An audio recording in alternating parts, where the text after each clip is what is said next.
Form পেয়েছেন, master form দিয়েছে, আপনারা বাধ্য ছাত্রের মতো ফিল আপ করে জমা দিয়েছেন। একটা করে কপি আপনাদের কাছে আছে তো? ওটা ভালো করে যত্ন করে রাখুন। ওই কপিটা ভালো করে যত্ন করে আপনারা রাখবেন।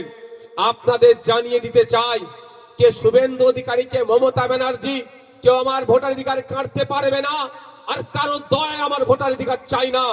আর্টিকেল 326 সংবিধানের 326 নম্বর ধারায় বলা হচ্ছে 18 বছরের ঊর্ধ্বে প্রত্যেকটা ভারতীয় নর নারীর ভোটদানের স্বাধীনতা দেওয়া হচ্ছে।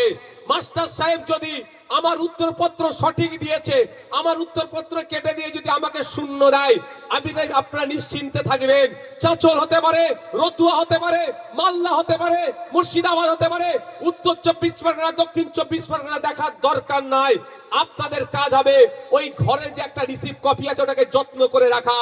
যদি আপনার নাম অন্যায় ভাবে কাটে, আপনার পাশে কেউ থাকুক আর নাই থাকুক, খাম চিহ্ন আপনার পাশে থাকবে, নওশাদ সিদ্দিকী থাকবে, আইএসএফ আপনার জন্য লড়াই করবে। আপনারা নিশ্চিন্তে থাকবেন, ভয় পাবেন না।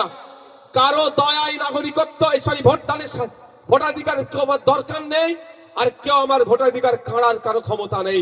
সংবিধান আপনাকে আমাকে সেই পাওয়ারটা, অধিকারটা দিয়েছে। আপনাদের কাজ কি হবে?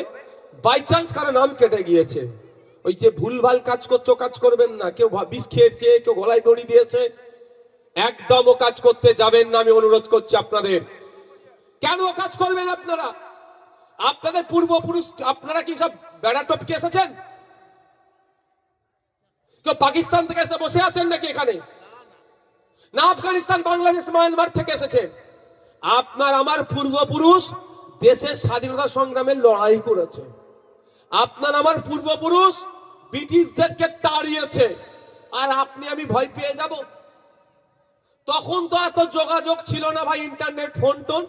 তো আপনার পূর্বপুরুষ বিনয় বাদল দীনেশ, আশফাকুল্লাহ ক্ষুদিরাম, আকরাম খাঁ সাহেব, ফুরফুরার পীর আবু বকর সিদ্দিকী রহমতুল্লাহ আলাইহি থেকে শুরু করে নেতাজি গান্ধীজি, বেগম হযরত মহল, মাতঙ্গিনী হাজরা, প্রীতিলতা ওয়াদ্দেদার আপনার আমারই পূর্বপুরুষ। তো তারা লড়াই করে দেশকে স্বাধীন করেছে, আর আপনাকে আমাকে কাগজের ভয় দেখাচ্ছে। ওরা ভয় দেখাচ্ছে, ওই ভয় পেলে হবে না। আপনার হাতে রিসিপ্ট কপি আছে, আপনারা যত্ন করে রাখুন। বাই চান্স যদি কারো নাম কাটা যায়, আমি বলবো কারো নাম কাটা যাবে না। তারপরেও বলছি, যদি নাম কাটা যায় ভয় পাবেন না। মুকুল্লা আছে, যে নেতৃত্বরা আছে, ওদেরকে বলবেন ওই যে মাঠে ভেবা হাটের মাঠে এসে তোদের ভাইজান বলে গিয়েছিল, কারো নাম যদি কাটা যায়, তার পাশে কেউ থাকুক আর নাই থাকুক, নওশাদ সিদ্দিকী থাকবে। তাহলে আমার কমুকের নাম কেটে গেছে, নওশাদ সিদ্দিকীকে আমার খবরটা পৌঁছে দে। এতটুকু কাজ করতে পারবেন তো আপনারা? এতটুকু কাজ পারবেন না? এতটুকু কাজ হবে। ওই যে আপনার বাড়িতে যে একটা কপি আছে, তার জেরক্সটা আমাদের নেতৃত্বের মাধ্যমে আমাদের কাছে পৌঁছে দেবেন।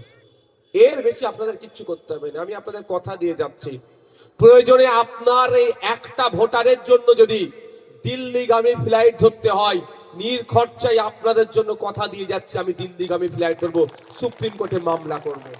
তবে দিদির মতো দিল্লিগামী ফ্লাইট ধরে সেটিং আমি করব না, নিশ্চিন্তে থাকুন।